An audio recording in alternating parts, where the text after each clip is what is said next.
जय श्री महाकाल। उम्मीद करता हूँ कि आप सभी अच्छे होंगे और अपनी ज़िंदगी में आप सुकून से अपना समय व्यतीत कर रहे होंगे। आज का जो वीडियो है उसमें मैं आपको एक बहुत ही गहन विषय के बारे में जानकारी देने वाला हूँ। आपने ऐसा तो सुना होगा कि एक साथ में कोई भी दो साधना नहीं करनी चाहिए, लेकिन आपने कभी इसका उत्तर प्राप्त नहीं किया होगा। आपने किसी से पूछा होगा कि भाई क्यों नहीं करनी चाहिए, तो आपको उत्तर मिला होगा सिद्ध नहीं होती है, बीच में ऊर्जाएं अस्त व्यस्त हो जाती हैं, ऐसा कुछ आपको रीजन मिला होगा। लेकिन स्टिक रीजन कभी नहीं मिलने की वजह से आप लोग उससे संतुष्ट नहीं होते हो, बात से उस तर्क से संतुष्ट नहीं होते हो। तो आपको आज डीप डिटेल में बताऊंगा कि ऐसा क्यों होता है कि हम दो साधना एक साथ नहीं कर सकते और किस प्रकार की दो साधनाएं हम एक साथ कर भी सकते हैं। वो सारी चीज़ें आपको सुनने को मिलेगी। इससे पहले मैं आपसे रिक्वेस्ट करूंगा कि हमारा एक दूसरा चैनल है दिव्य मार्ग नाम से, उस पर आप स्विच कर ले, उसके ऊपर आप जाएं, सब्सक्राइब कर ले, क्योंकि ये चैनल हम बहुत जल्दी बंद कर देंगे। इस पर जो जानकारियां हैं, जो डिटेल हैं, वो धीरे धीरे उस पर ट्रांसफर की जा रही है। ठीक है, अब मैं आपको बताता हूं कि किस प्रकार से आपको दो साधनाएं नहीं करनी चाहिए, इसका रीजन क्या होता है। देखिए, जब भी हम कोई साधना करने बैठते हैं, साधना कोई मजाक नहीं है, कोई खेल नहीं है। हम साधना करते हैं, हम मनोयोग से साधना करते हैं, हम जप करते हैं। और जब हम जप करना शुरू करते हैं तो हमारा जो एक ओरा होता है ना, हमारे चेहरे के आसपास एक ओरा होता है। कभी आपने पिक्चर में देखा होगा, मूवी इत्यादि में देखा होगा, या फोटोग्राफ होते हैं उनमें देखा होगा, जो देवी देवताओं की फोटो आती है उसके पीछे लाल, पीला, हरा, नीला कुछ कलर के प्रकाश जैसा दिखाई देता है, होता है ना। असल में वो उस देवता का ओरा होता है। ऐसे तो कोई भी कैसे भी बना देता है, लेकिन एक्चुअल के अंदर सही में हर देवी देवता का ओरा का एक कलर निर्धारित है।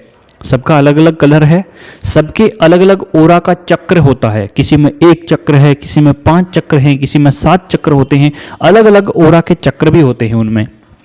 तो जिस भी देवी देवता का आप जप करते हैं, मान लीजिए आप दो देवी देवताओं का जप शुरू कर रहे हैं, एक देवी का शुरू कर दिया, एक देवता का शुरू कर दिया, दो अलग अलग जप करने वाले हैं, एक सौम्य मंत्र है, एक उग्र मंत्र है, और आप जप शुरू कर चुके हैं, दोनों अलग अलग देवी देवता हैं, तो दोनों का ओरा चक्र आपके आसपास में बनना शुरू होगा तो वो मैच नहीं होगा, मिक्स हो जाएगा। कैसे? मान लीजिए एक देवी देवता है जिसका चक्र है ब्लू कलर का, नीले कलर का, ठीक है। एक देवी देवता है जिसका है पीले कलर का, तो जो पीले कलर का आपके आसपास आवरण बनना शुरू हो गया। जब हम किसी भी देवी देवता का जप करते हैं, उसकी साधना करते हैं, तो हमारे आसपास उस देवी देवता की ऊर्जा हमारे ओरा चक्र में प्रवेश कर जाती है, जिसकी वजह से हमारे अंदर उस देवी देवता के गुण आने शुरू हो जाते हैं, जिसकी वजह से हमारे अंदर उस प्रकार का चक्र बनना शुरू हो जाता है, हमारे पीछे एक ओरा बनना शुरू हो जाता है, हमारे आसपास में एक ओरा बनता चला जाता है। तो जिस देवी देवता का जैसा ओरा है वैसा ही ओरा हमें भी मिलता है, वो हमें भी वैसा ही ओरा प्रदान करते हैं, उनकी शक्तियां उसी कलर की हो जाती हैं।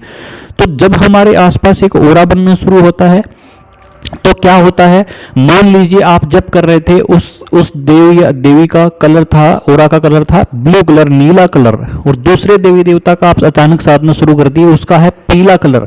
दोनों मैच नहीं होंगे, डिसमैच हो जाएंगे, तो ना तो नीला कलर उसमें आ पाएगा, ना पीला कलर आ पाएगा। ओरा चक्र कभी भी सेट नहीं हो पाएगा, ओरा कंफ्यूजिंग हो जाएगा। तो उसमें ना तो उसकी कृपा प्राप्त हो पाती है आपको, ना उसको दूसरे देवता की कृपा प्राप्त होती है। इसलिए जब भी साधना करनी हो तो विपरीत प्रकार की ऊर्जाओं को कभी भी आप साथ लेके ना चलें। हमेशा जप करना हो तो एक ही ऊर्जा वाले, एक ही ओरा वाले देवी देवता की साधना करनी चाहिए। अब आपके मन में आएगा, भैया ओरा हम कैसे पहचानें, किसका कैसा है? तो वो आपका गुरु बताता है, वो काम होता है आपके गुरु का। आप अपने गुरु से पूछें कि किस देवी देवता की साधना साथ साथ में कर सकते हैं।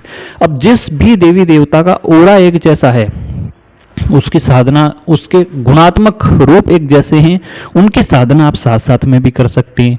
जैसे भगवान महादेव की आप साधना कर रहे हैं, ठीक है, महादेव की साधना आप कर रहे हैं, महादेव की साधना के साथ साथ में आप अगर साधना करते हैं, आप स्वर्णाकर्षण भैरव की साधना कर रहे हैं, ठीक है, तो उनका भी भगवा या पीले कलर में आ जाता है, तो ओरा एक लगभग मिलता जुलता ओरा है। अब मान लीजिए कि आप साधना कर रहे हैं गुरु गोरखनाथ जी की, ठीक है, तो भोलेनाथ जी के साथ में आप गोरखनाथ जी की साधना कर रहे हैं तो कोई दिक्कत नहीं आएगी, क्योंकि एक तो वो अवतार ही उनके हैं, दूसरा उनका ओरा और शिव जी का ओरा एक जैसा ही होगा, ठीक है। भगवा कलर का ओरा उनका है, मान लीजिए, उदाहरण के लिए बता रहा हूँ, तो गोरखनाथ जी का भी उनके ही जैसा होगा। तो मिलती जुलती चीज़ों की साधनाओं में समस्या नहीं आती है, लेकिन विपरीत प्रकार के ओरा वाली साधनाओं में निश्चित रूप से साधना खंडित हो जाती है। इसलिए याद रखें और ध्यान रखें, जब भी साधना करनी हो सोच समझ के अपने गुरु से पूरा उसके बारे में विवरण प्राप्त करके पूरी आज्ञा लेकर के करना चाहिए। अब बात कर दोबारा से आपको वही बात बता देता हूँ कि अगर आपने हमारा चैनल दिव्य मार्ग सब्सक्राइब नहीं किया है तो एक बार सब्सक्राइब कर लें, क्योंकि बाद में ऐसा ना हो कि आपको चैनल ही ना मिले और आप सब्सक्राइब नहीं कर पाएँ तो इस प्रकार की और रहस्यमय बातों की जानकारी आप तक नहीं पहुँचे। तो इससे अच्छा है आप पहले से ही उसको सब्सक्राइब कर लें। दिव्य मार्ग नाम से है, लोगो आपको स्क्रीन पे दिख गया होगा सबसे स्टार्ट में ही और अभी भी दिख रहा होगा।